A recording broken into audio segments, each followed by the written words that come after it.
Bienvenidas y bienvenidos. Hoy nos vamos a sumergir en unos textos, bueno, fascinantes, pero con su miga, de Platón. Sí, señor. Vamos a hablar del Parménides, el Teeteto, el sofista y el político. Casi nada. Tenemos aquí algunos fragmentos clave y, bueno, la idea es intentar sacar el jugo, ¿no? Ver qué nos dicen sobre la realidad, sobre qué es saber algo de verdad y cómo definir conceptos que se nos escapan un poco. Eso es. Intentaremos que sea accesible, porque al final las preguntas que se hacía Platón hace, pues, siglos, siguen ahí, ¿verdad? Totalmente de acuerdo.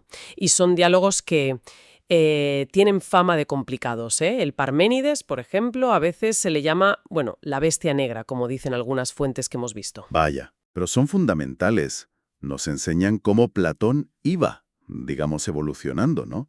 Cómo se enfrentaba a problemas filosóficos de siempre. La unidad, la multiplicidad, qué es conocer, cómo definir. Son un auténtico desafío intelectual, la verdad. Pues venga, vamos a meternos en harina. Empecemos por algo que suena mucho, la teoría de las formas. Pero, por lo que vemos en las fuentes, no era algo fijo, ¿no? Como un dogma. No, que va. De hecho, el Parménides parece que la pone un poco a prueba, ¿no? Exacto. Ahí tenemos a un Sócrates joven charlando con Parménides y Zenón, que ya eran veteranos. Zenón, bueno, argumenta contra la idea de que hay muchas cosas, y Sócrates saca las formas. Claro, como diciendo, vale, hay muchas cosas bellas, pero todas participan de la belleza. La forma les da unidad. Eso es. Y ahí es donde Parménides lanza la pregunta clave. A ver, ¿cómo participan las cosas concretas, las muchas cosas bellas, en la forma única de la belleza? Mm, ¿Está la forma entera en cada cosa o solo una partecita? buena pregunta. Claro, porque si está entera en cada una, entonces estaría separada de sí misma, ¿no? En muchos sitios a la vez. Ya. Pero si solo está una parte, entonces la forma se podría dividir y ya no sería una, perdería su unidad. Es un lío. Y de ahí sale el famoso argumento este, el del tercer hombre, ¿verdad? A ver si lo pillo. ¿Sí? Si tienes varias cosas grandes, ¿vale? Participan de la forma de grandeza. Ajá.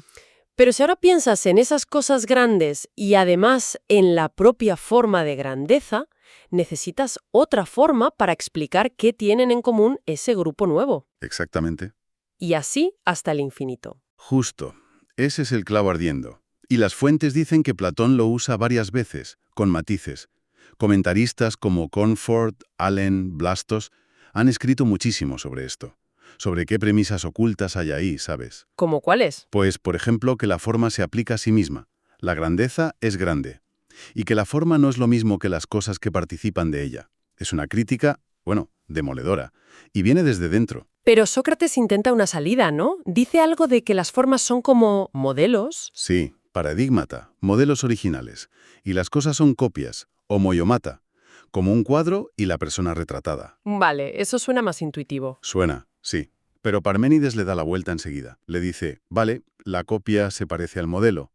Pero entonces, ¿el modelo no se parece también a la copia? Hombre, pues sí. La semejanza va en los dos sentidos. Y si se parecen mutuamente, ¡zas! Necesitamos otra forma para explicar esa semejanza entre el modelo y la copia.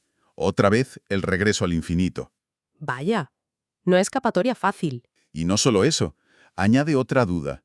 Si las formas están en un mundo aparte, totalmente separadas de nuestro mundo sensible, ¿cómo vamos a conocerlas nosotros? Claro, Parecería que hay un abismo, el conocimiento humano para las cosas de aquí y un conocimiento divino quizá para las formas de allá, incomunicados. tela. O sea que el Parménides deja a Sócrates y a su teoría en una situación bastante incómoda.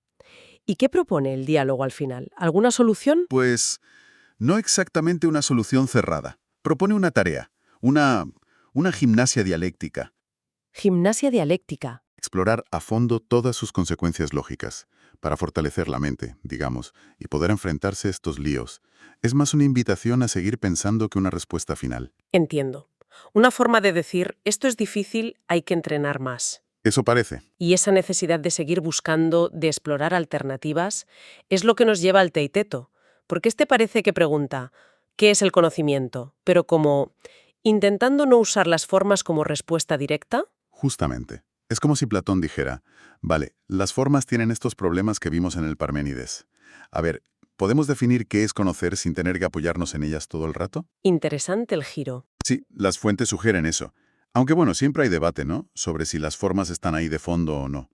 Pero el Teeteto empieza explorando si el conocimiento podría ser, pues simplemente percepción, aistesis. Ah, la idea de que conocer es ver, oír, tocar, lo que te llega por los sentidos. Eso, Y eso se conecta con Protágoras, ¿no? Lo de el hombre es la medida de todas las cosas. exacto. Y con Heráclito, lo del flujo constante, que todo cambia. Claro, si todo cambia y mi percepción es mía y la tuya es tuya, pues el conocimiento sería relativo y cambiante también. Lo que a mí me parece frío es frío para mí. Esa es la idea que se pone sobre la mesa. Si el conocimiento es percepción, pues tu percepción es tu verdad y la mía es la mía. El ejemplo del viento que a uno le parece frío y a otro no. Pero esta idea también tiene problemas en el diálogo, ¿verdad? Recuerdo que se la critica bastante. Sí, sí, Platón no la deja pasar así como así. Las fuentes recogen varias refutaciones. Una, imagina que oyes hablar en chino. Percibes los sonidos, ves los caracteres si están escritos, pero si no entiendes chino, no sabes chino. Claro, percibir no es saber. Exacto. Otra, el recuerdo. Si recuerdas la cara de alguien que viste ayer, no sabes cómo era, aunque ya no la estés viendo ahora mismo. El saber parece ir más allá del momento presente. Tiene sentido. Y luego está el argumento del sueño. ¿Cómo podemos estar seguros, pero seguros de verdad, de que ahora no estamos soñando? A veces los sueños son muy reales. Uf, ¿ese da que pensar? Y además, critica a Protágoras. Si toda opinión basada en la percepción es verdadera, ¿por qué él cobra por enseñar? ¿No sabe él más que los demás? Y un punto importante. Cuando pensamos en el futuro, qué será bueno comer, qué decisión tomar, no le preguntamos a cualquiera, ¿verdad? No, claro, vas al médico, al experto. Eso. Buscamos a alguien que sepa, que tenga una idea más objetiva de lo que va a pasar o de lo que conviene. Así que la percepción sola no parece ser conocimiento. Vale, descartada la percepción. ¿Cuál es la siguiente opción en el teteto? Pues se prueba con opinión verdadera, doxa aletes. Creer algo que, de hecho, es verdad. Pero eso tampoco era suficiente, ¿no? Por el ejemplo del jurado. Exacto. Ese ejemplo es clave y lo tenemos en las fuentes. Un jurado puede escuchar a los abogados, convencerse y llegar a una opinión verdadera sobre quién cometió un delito, aunque no estuvieran allí. Vale.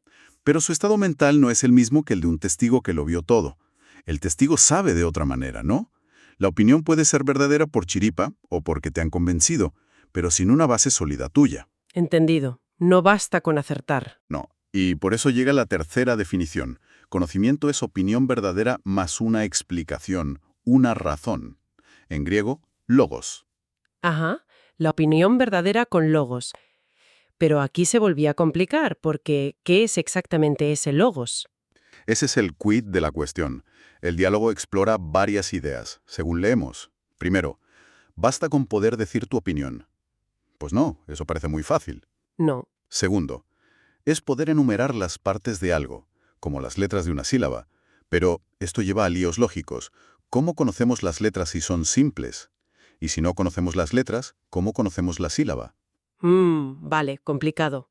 Tercero, es poder decir qué diferencia a esa cosa de todas las demás, su característica única.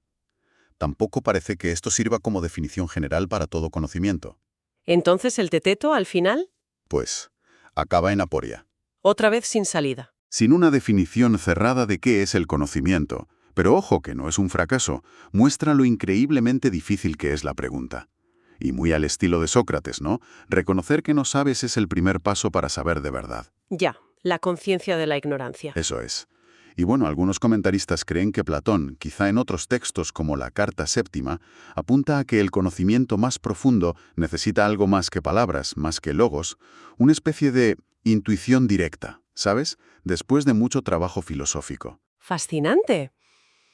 Una búsqueda que nos enseña más por el camino que por el destino final, quizá. Podría ser, ¿sí? Y después de este, digamos, callejón sin salida aparente sobre el conocimiento, ¿hacia dónde va Platón en los diálogos siguientes que tenemos aquí, el sofista y el político? Pues parece que vuelve a un método más estructurado, la diáresis, el método de dividir conceptos.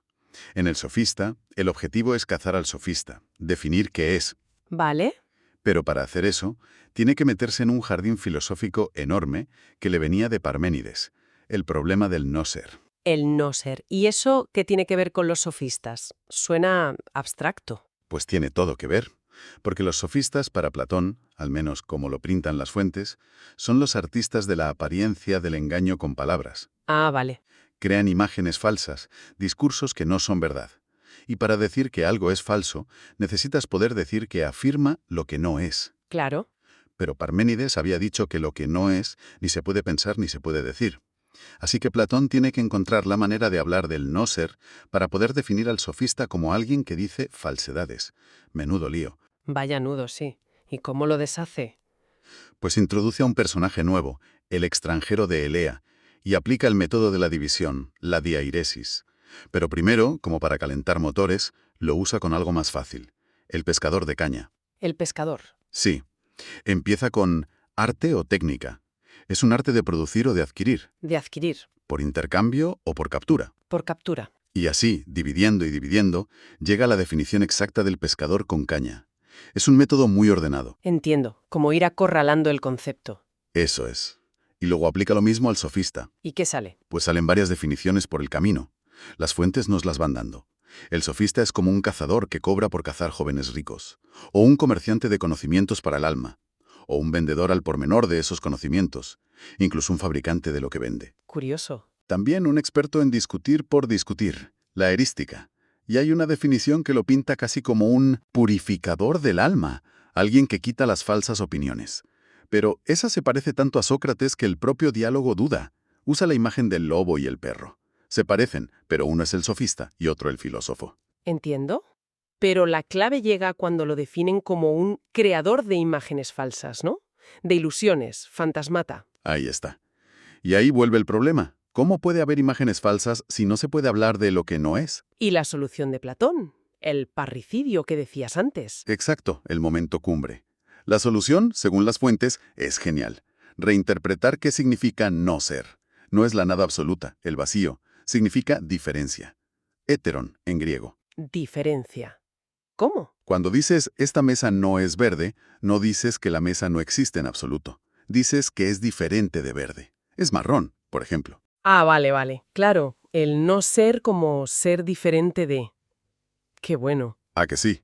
Y esta diferencia existe y se mezcla con otros conceptos súper importantes que Platón llama los géneros supremos. Ser, reposo, movimiento, lo mismo y lo diferente. ¿Mm? Por ejemplo, el movimiento participa del ser, claro, pero no es reposo. O sea, es diferente del reposo, participa de lo diferente respecto al reposo. ¿Entendido? Y esto permite explicar la falsedad. Cuando alguien dice teeteto huila, está diciendo algo diferente de cómo es teeteto en realidad, que está sentadito en el suelo. Por eso es falso. Brillante. Y con esta herramienta ya pueden definir al sofista, por fin. Sí, ahora que pueden hablar de apariencias falsas sin contradecir a Parménides, o bueno, contradiciéndolo pero con argumentos, el método de división lleva a la definición final. El sofista es un imitador, Un imitador. pero no uno que hace copias fieles e icástique, basadas en saber cómo es el original. No, es uno que hace simulacros, fantástique, apariencias engañosas, basadas solo en la opinión, en la ignorancia. Usa las palabras para crear esas ilusiones, muchas veces jugando con las contradicciones, sin saber de verdad. Impresionante trabajo de definición. Y nos queda el último diálogo del grupo, el político. Sigue con el mismo método. Sigue, sí. Ahora el objetivo es definir al político de verdad, al estadista. Empiezan dividiendo otra vez, y la primera idea es definirlo como una especie de pastor de la humanidad. Como un pastor de ovejas, pero con personas. Algo así. Pero esa definición enseguida se ve que no funciona bien. ¿Por qué? ¿Qué le falla a la imagen del pastor? Pues varias cosas, según las fuentes. Primero, es muy general.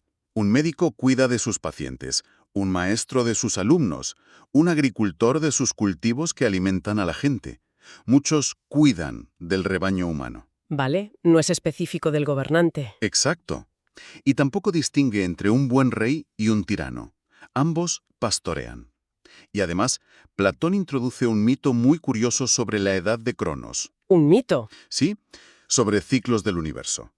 Una edad de oro pasada donde los dioses nos pastoreaban directamente.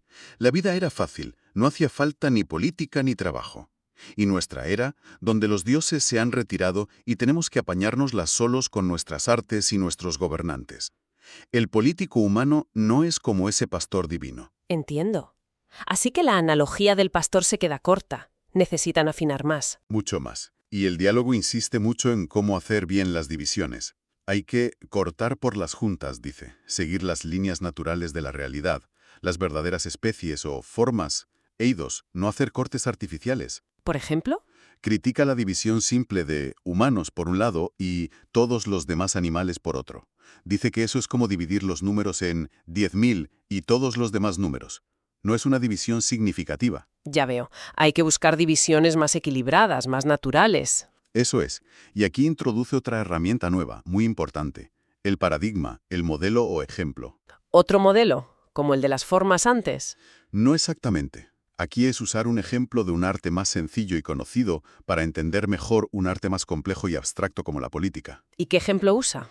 El arte de tejer. ¿Tejer? ¿Como hacer una bufanda? Sí, parece humilde, pero Platón lo analiza con un detalle increíble. Lo separa de las artes que hacen las herramientas, los usos, las cardas, de las que preparan la lana, lavarla, hilarla. Y define la acción esencial del tejedor. Entrelazar bien los hilos de la urdimbre, los verticales, fuertes, con los de la trama, los horizontales más suaves. Vale. ¿Y qué tiene que ver tejer con gobernar un estado? Pues la lección es que el arte del político es, precisamente, un arte de entrelazar, de unir elementos distintos, incluso opuestos, de la sociedad para crear un tejido social fuerte y armonioso. ¡Qué imagen más potente! ¿Verdad?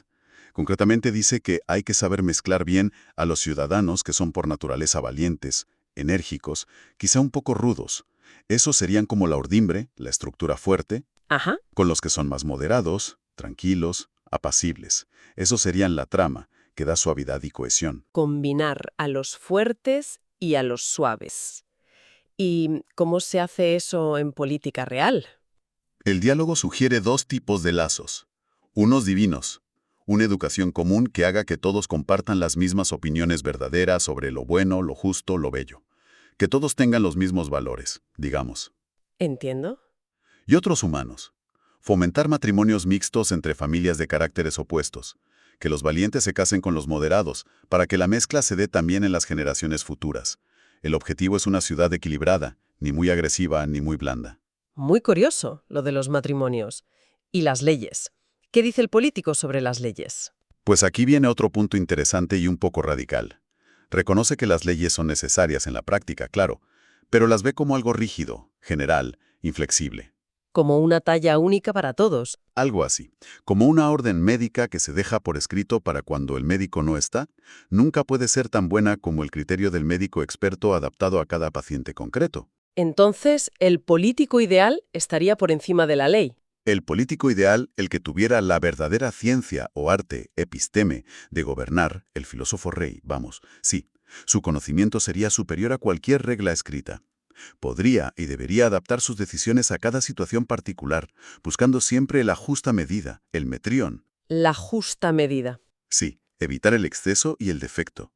Ese es el concepto clave para el político y para todas las artes, según el diálogo, como un buen tejedor que sabe la tensión justa de los hilos. ¿Y los gobiernos reales que conocemos? Son vistos como imitaciones de ese ideal, mejores o peores según se acerquen o se alejen de él, y sobre todo según respeten al menos las leyes existentes, como una monarquía que sigue sus leyes, o no, como una tiranía.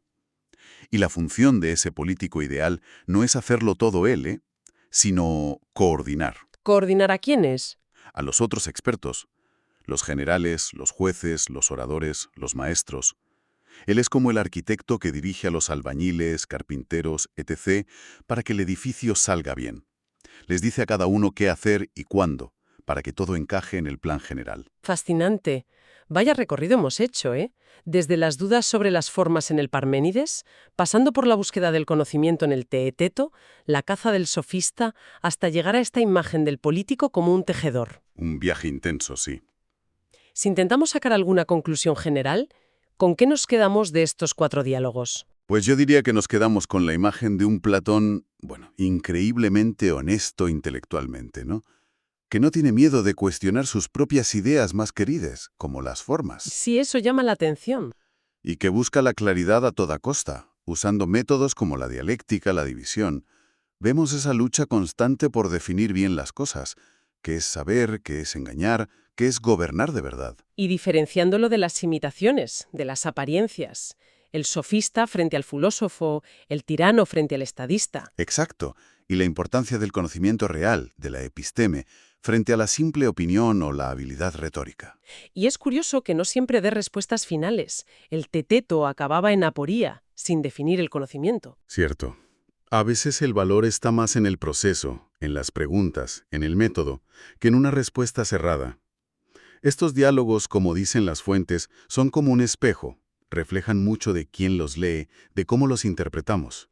No son solo historia de la filosofía. Que va, nos siguen preguntando cosas hoy sobre cómo entendemos la realidad, el conocimiento, la sociedad. Y quizá para terminar, una reflexión que me surge de todo esto. Si Platón ya nos mostraba lo difícil que es definir el conocimiento, y que ni la percepción, ni siquiera el logos, la explicación racional, son siempre suficientes, ¿cuánto de lo que hoy consideramos saber, ya sea personal o colectivo, no será en el fondo, pues eso, opiniones bien vestidas, imágenes que nos convienen, más que un contacto real con la complejidad de las cosas? Buena pregunta. Y sobre todo, ¿qué tipo de gimnasia dialéctica o qué modelos, como el del tejedor, podríamos usar nosotros hoy? Para, para intentar distinguir el grano de la paja y tejer una comprensión un poco más auténtica del mundo que nos rodea. Ahí lo dejo.